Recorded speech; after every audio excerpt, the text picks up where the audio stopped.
From Washington, the McLaughlin Group, the American original. For over 3 decades, the sharpest minds, best sources, hardest talk. Issue 1, Debate 2, Return of the Republicans. I dare Hillary Clinton, Barack Obama to watch these tapes, watch a fully formed fetus on the table, its heart beating, its legs kicking, while someone says we have to keep it alive to harvest its brain. This is about the character of our nation. They're back. Moderated by CNN's Jake Tapper, the second Republican presidential debates of the 2016 cycle took place Wednesday at the Ronald Reagan Presidential Library in Simi Valley, California. There were 2 debates, one at 6 p.m. Eastern, another at 8 p.m. Eastern. The earlier debate involved 4 candidates lower in the polls: Lindsey Graham, Bobby Jindal, George Pataki, and Rick Santorum. The primetime debate featured Jeb Bush, Ben Carson, Chris Christie, Ted Cruz, Carly Fiorina, Mike Huckabee, John Kasich, Rand Paul, Marco Rubio, Donald Trump, and Scott Walker. And beyond their shared words of affection for Ronald Reagan, the candidates quickly sought battle.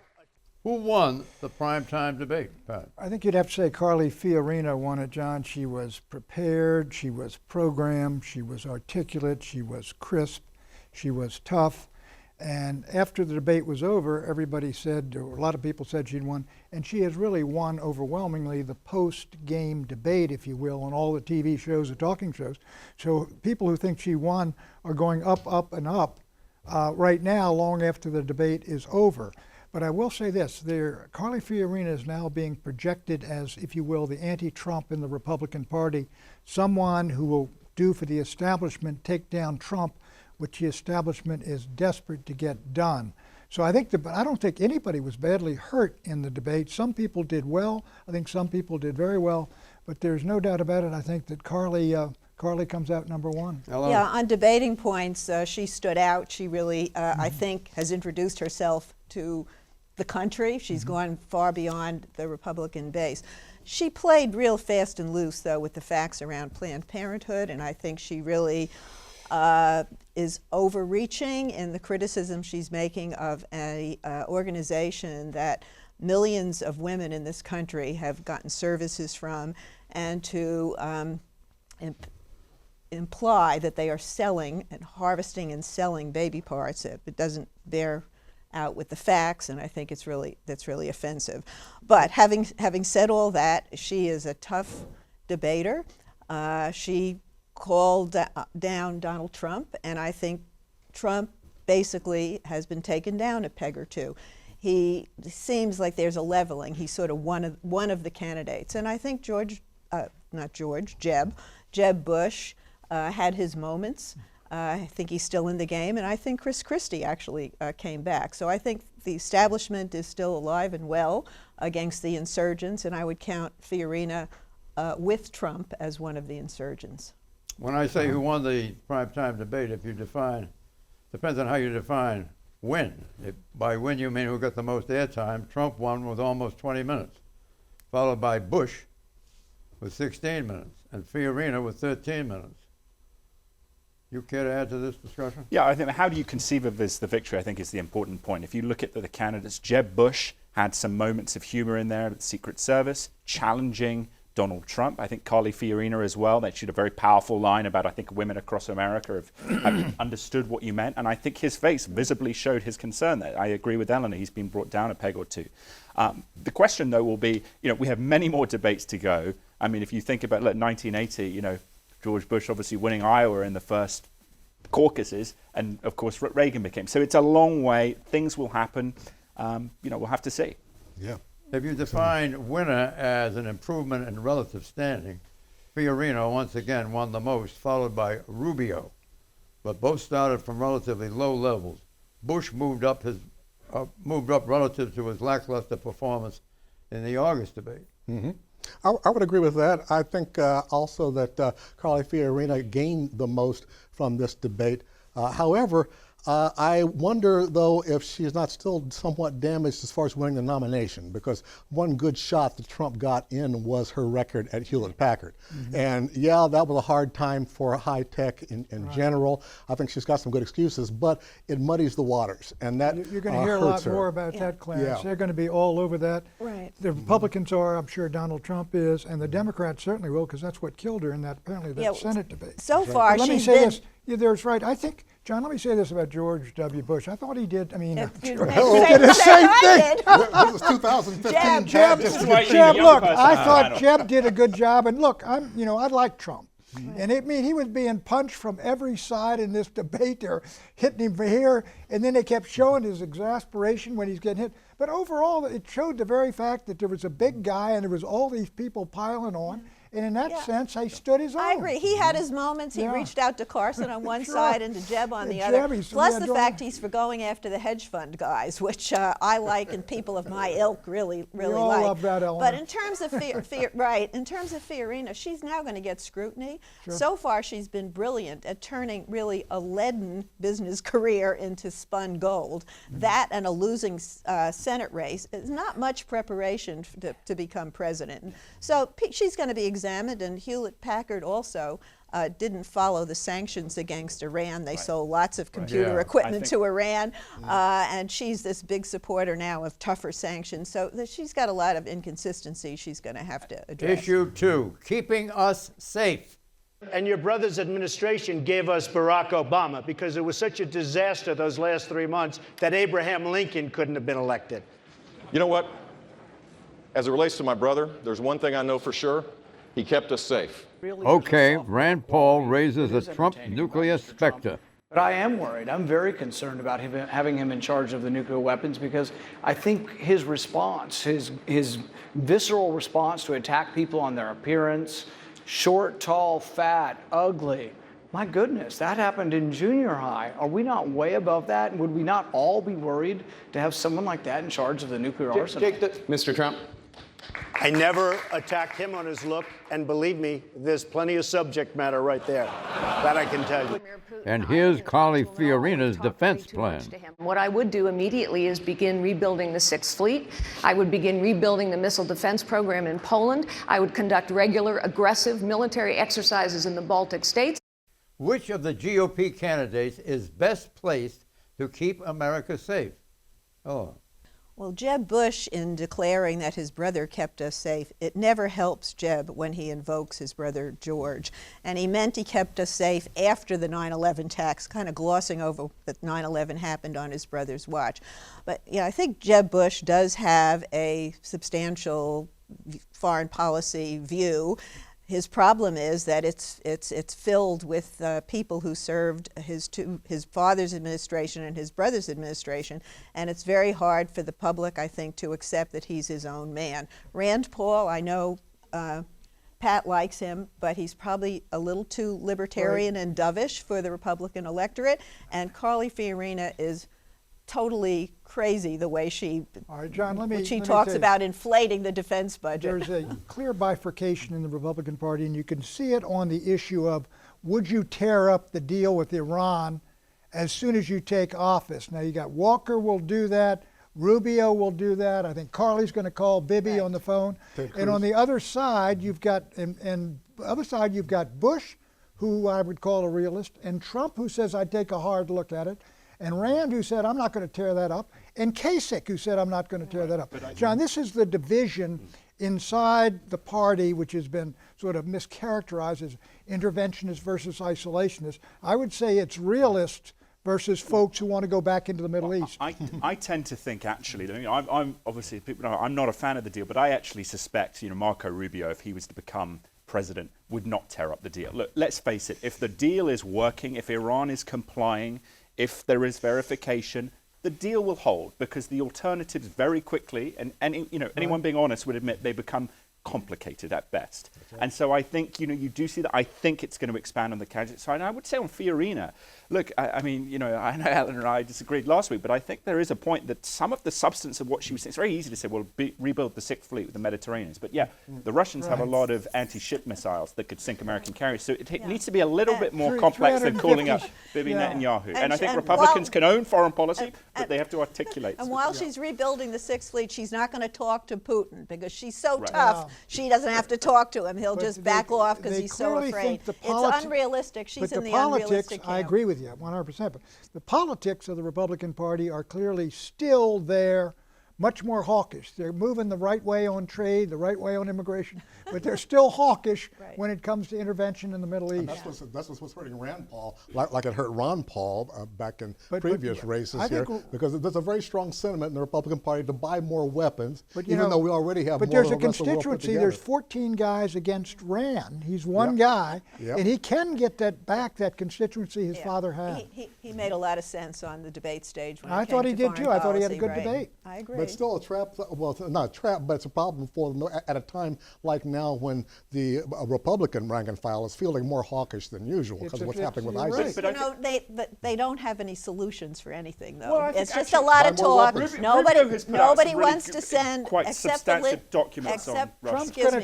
Lindsey Graham. He and Putin could get on just like that. Yeah, they're going to be pals. They're going to be pals there, as they said. There's a dynamic in the debate that's quite interesting. And that is that the dynamic is the dynamic of something called Bravo, which is housewives who argue with each other.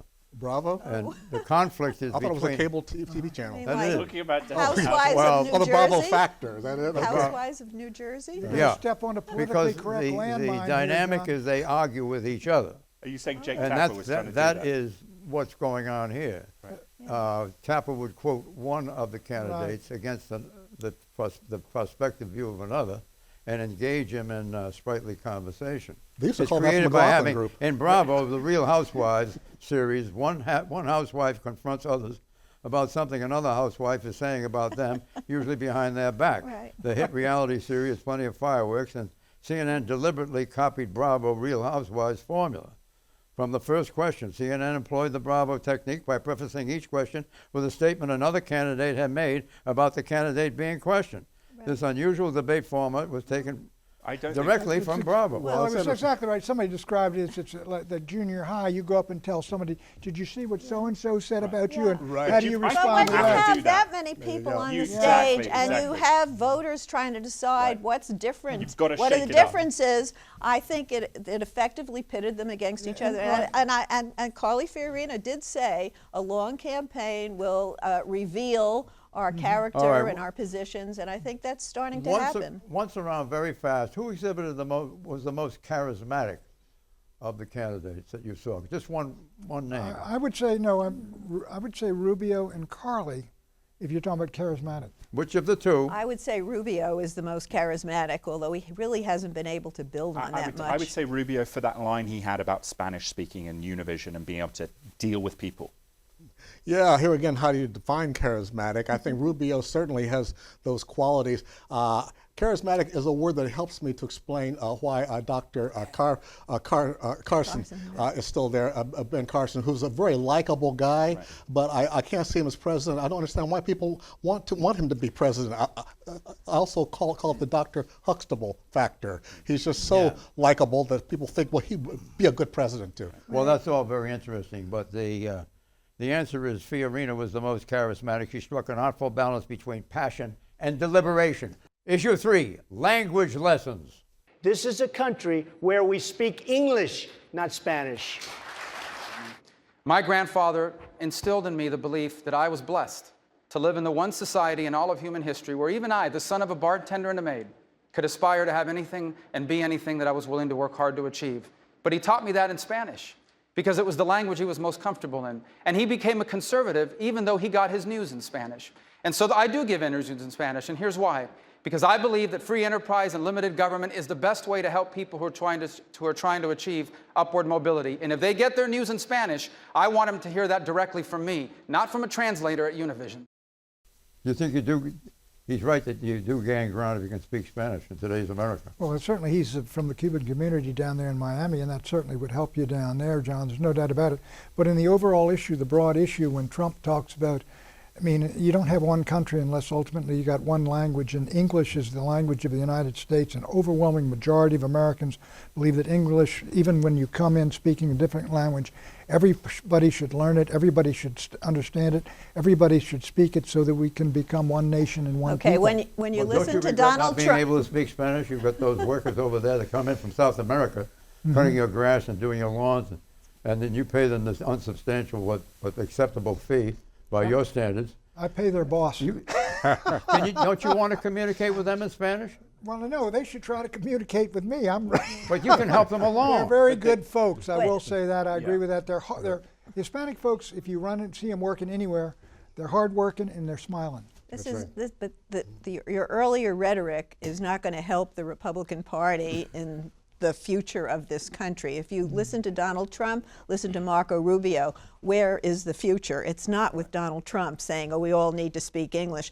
I wish I spoke another language. I actually am the daughter of immigrants, and I don't even have their language. I should. I think people who speak Spanish in this country bring a lot of rich experiences for us all to learn from. And in a country that's going to be majority minority pretty soon, speaking Spanish is an asset. And if the Republican Party doesn't recognize that, they're missing a big bet here in terms of how to win an election in this country. Well, that's the real question. That's the real issue. I don't know of anybody pushing for two languages. I don't know of anybody pushing people saying don't learn English. Speak Spanish, speak German, speak something else. This is such an old issue in America. It's as old as America itself, and every generation goes through this, and yet we still do it. The fact is, people come here speaking their native tongue. They learn how to get along. The next generation learns English. They become assimilated more fully. That's the American way. Right. And anything we do to slow down that process is bad, and that includes trying to eliminate bilingual education in those situations where it'll do some good. Here is there are some places where it doesn't work well, and so don't do it there, but the places where it does work well, do it. Here is how Trump spun it around with regard to Bush, who gives speeches in Spanish. Trump highlighted the fact that Jeb is weak on immigration, an issue that is of high importance to Trump's base. He made Bush look like an advocate of a permanently bilingual country in which assimilation never happened. Let me get on here. I think the issue is with Donald Trump. Yes, he's trying to appeal to that anti-immigrant community, right? But at the same time, Marco Rubio is articulating, yes, people should learn English in America. We need that because we need people including. They do. Right, okay, but things like sanctuary cities and things, that there is an articulatable opportunity for Marco Rubio to play distance from Trump, but address that and secure the border. Sanctuary cities okay, but it's one issue, but securing the border is one thing. And you learn saying, how to speak American, anybody can. Right, You're doing but a great look, job, we must make sure we don't become like Europe, where there is a lot of tension between communities. That's true. They don't know how to do it right in Europe. We do know how to do it right. Let's keep on doing what we're doing. Clarence, does Univision really want one language in America? No, that is the problem. You got huge numbers of radio, TV stations, newspapers. Why are you picking on Univision? There are I'm other foreign talking language about channels. There always have been. We are developing into two languages. You're right. What happened before? That doesn't mean it's happening now. No, we're not. Anybody new generation learning English, just like all we gotta move. We gotta move. Anybody who has two languages has an advantage. It's not mandatory. Government shutdown strategy. Let's go. But the one thing I'm not going to do going into 2016 is shut the government down and taint our ability to win. What you're saying and what Senator Cruz is saying, I am really sick of hearing. Ted Cruz and Bobby Jindal Wright are wrong to call for a government shutdown strategy. Pat. I think that what they want, John, is they want a Republican Party that stands up and fights and even goes right up to the edge of the cliff. That's what they want. And what our friend down in South Carolina, Mr. Graham, is saying, he doesn't want to do that. This is the battle inside the Republican Party on Capitol Hill, and it's coming up again. And it didn't work out too well for the Republicans the last time it happened. And if they're stupid enough to take us over that brink and cost the country billions of dollars and disrupt people's lives, they're going to pay for it in the election. They're not going to shut down the government. The Senate will shut it down by refusing to pass a continuing resolution. That's a We'll very blame. convenient way. You think you're We'll going to get blame it blamed. on the We'll get blamed. Democrats. Republicans get We, blamed, yeah, right. we know who's behind the push to shut down the government because they don't want to fund Planned Parenthood. They're not That's shutting what it's down the about. government. They've We never have a shut- we they've have never a voted to shut down the government. that's Never. a technicality, Pat. You know who away the you money. know You who got- got that's it. you know who got blamed. I know who got blamed. Right. All right, that's let's go. right. Will the government shutdown this year hurt the Republican nominee in 2016? It would certainly hurt the Republican nominee, but it makes sense for some Republican candidates, especially at Bobby Jindal, lower in the polls to say that because it appeals to a constituency of the Republican base. I would say what Republicans should do, and look at the Planned Parenthood videos, you can articulate that in the campaign and say, listen, this is why we should have some reform here. This is why we should have some reform on the tax code, entitlements, all these things. Make the ideas case to people in the electorate because the perception drives reality in a presidential election year, and you shut the government down, the perception will be very much in favor of the Democratic nominee. If Don't believe a everything you see on shutdown, video. if a shutdown caused a massive stock market sell-off and a downturn in consumer confidence going into the holiday sales season, the GOP nominee will pay the price. True or false? Well, an economic downturn always hurts the incumbent. It hurts everybody. Right. Are the Democrats equally obstinate over federal funding for Planned Parenthood? Just to conclude this. Well, I Oh, think, yeah. look, the Democrats are in the tank for Planned Parenthood. They're going to be united on this issue. And Republicans are not going to vote to shut down the government. Harry Reid and his gang will do it. That That's our was Sherman once a tank, too. tank. That was once a tank that was filled with a lot of Republicans back in the day when there were moderate Republicans, thinking Republicans, and not everybody was pandering to the right. Issue 5, flashes of humor. Harley. I love riding Harleys. Ever ready. It's very high energy, Donald.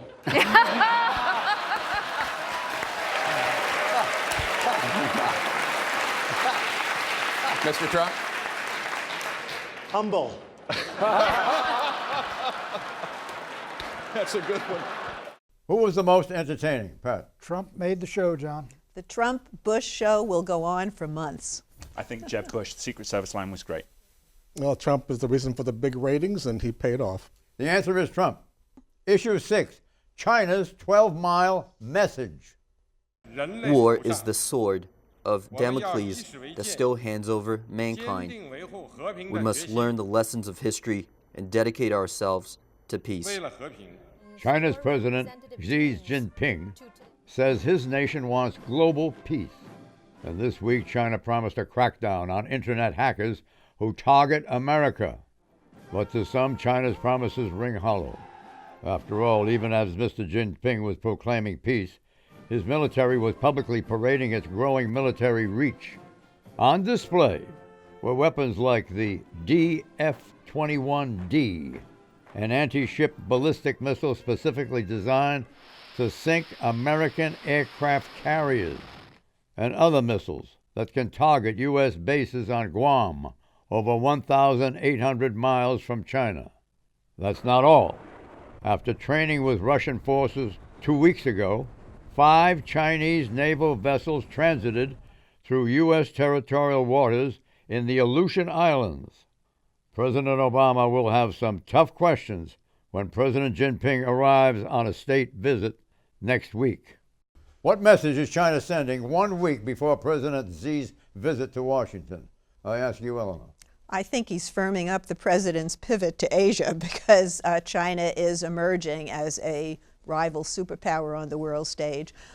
Friendly cooperation, but it's getting more rivalrous, if you will, a little more aggressive. And I think China wants something out of this issue as well.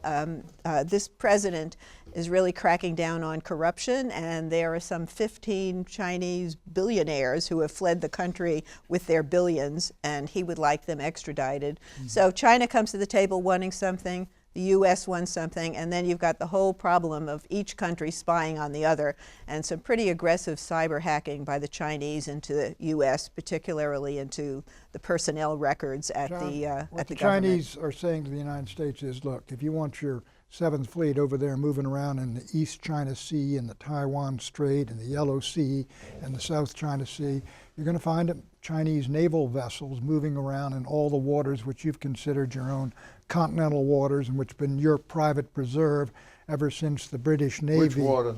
I would say, I South wouldn't China see, Sea. I wouldn't mean the American waters. I wouldn't be surprised to see them in the Gulf of Mexico, You're missing in something. the What else? Caribbean. What else? and up in the Aleutians and up in the Bering Strait.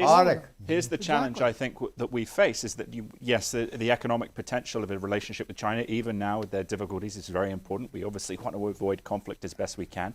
But the difficulty with what is happening at the moment with the undercutting of American power, the Aleutian Island training is interesting because they were training with the Russians. They went through the American Aleutian Islands. So that's a message. I think we should be sending a message of credibility to our allies in that part of the world. People like the Philippines with PAG-ASA that the Chinese are building on. Vietnam is going to be arming their Coast Guard ships in face of the Chinese. Those islands allow the Chinese to dominate trade routes there, which they could really cause us economic damage if they decide to put missile platforms in those islands. So I would say one thing we should do, fly F-22 flights over those islands in one flight to send a message. China poses no military threat to the U.S. They may in the future, but they're making their neighbors nervous, and so the U.S. has to kind of have their back. Well, the big threat they pose is not on the seas, it's in cyberspace, because that's where they're really doing damage.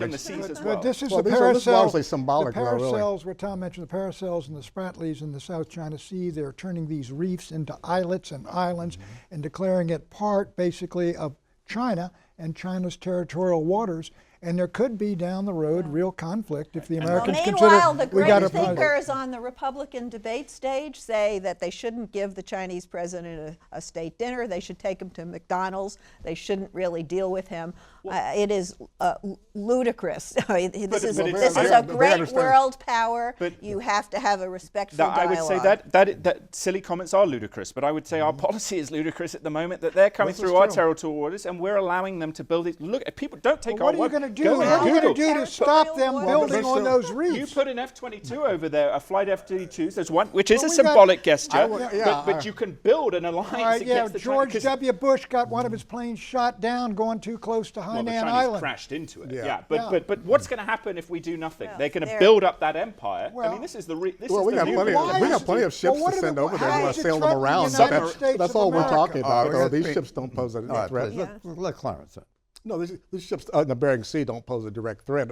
It's really rather mysterious why they're coming around, except to do a little muscle flexing. But they've got enough troubles back home. They can't afford to escalate their military budget right now. You know, the U.S. military budget dwarfs China's military budget. And they are at the talks. They're going to talk about increasing military-to-military communications so that there are no sort of accidental altercations. False prediction. Who will be the second Republican to drop from the race? Virginia Governor Gilmore, I think. Bobby Jindal would be my choice. Pataki. Pataki? I'd say Pataki. Lindsey Graham. Bye-bye.